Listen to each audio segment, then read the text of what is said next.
نحمد ونصلي على رسوله الكريم اما بعد فاعوذ بالله من الشيطان الرجيم بسم الله الرحمن الرحيم ان الله وملائكته يصلون على النبي يا ايها الذين امنوا صلوا عليه وسلموا تسليما اللهم صل على سيدنا ومولانا محمد وعلى آله وسلم۔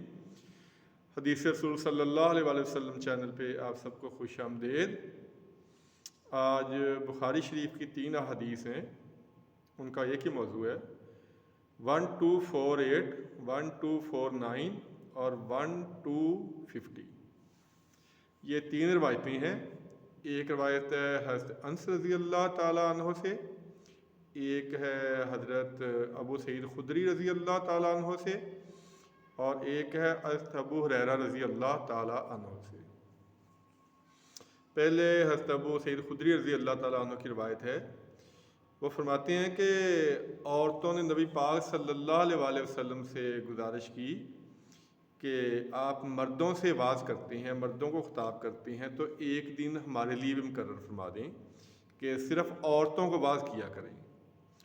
تو آپ صلی اللہ علیہ وسلم نے کہا کہ ٹھیک ہے، فلاں کے گھر فلاں دن تم سے واز ہوگا، یعنی صرف عورتوں سے۔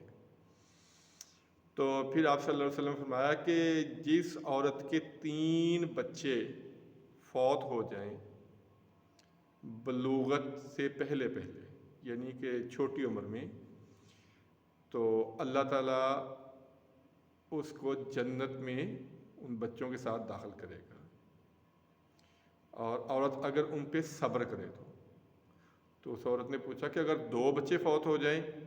تو آپ صلی اللہ علیہ وسلم شاہ فرمایا ہاں، اگر 2 بھی فوت ہو جائیں تو پھر بھی اللہ تعالیٰ ان بچوں کے جو صدقے عورت کو جنت میں داخل کرے گا۔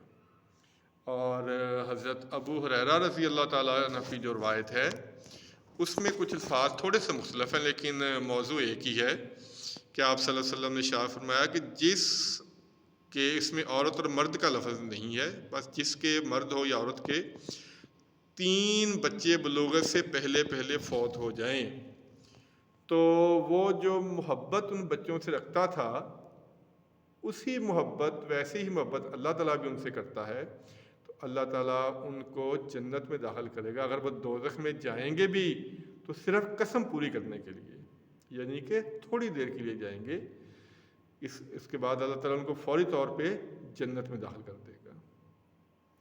بچے ہر کسی کو بڑے پیارے ہوتے ہیں، خاص طور پہ چھوٹے بچے جو ہوں، تو اگر خدا نخواستہ اللہ تعالیٰ رحم کرے سب پہ، اللہ تعالیٰ سب کے بچوں کو زندگی دے، اگر کسی کے بچے بچپن میں فوت ہو جائیں، ہمارے نبی پاک صلی اللہ علیہ وسلم کے بھی بیٹے جو تھے وہ بچپن میں ہی پردہ فرما گئے تھے، صرف آپ کی بیٹیاں ہی حیات رہیں اور انہی سے آپ صلی اللہ علیہ وسلم کی نسل چلی۔ تو خدا نخواستہ اللہ تعالیٰ سب کو حیات دے، سب کی زندگی کرے، اللہ تعالیٰ کی مرضی ہے جب جسے چاہے اپنے پاس بلا لے۔ اگر کسی کے بچے بچپن میں فوت ہو جائیں تو ان پہ صبر کرنا چاہیے، انا للہ و انا الیہ راجعون، یہ پڑھنا چاہیے۔ افسوس تو بہت ہوتا ہے، دکھ بھی بہت ہوتا ہے، تکلیف بھی بہت ہوتی ہے، کیونکہ بچے بہت پیارے ہوتے ہیں، لیکن اگر ان پہ صبر کر لیا جائے تو اس صبر کا جو اجر ہے وہ بہت زیادہ ہے، وہ جنت ہے۔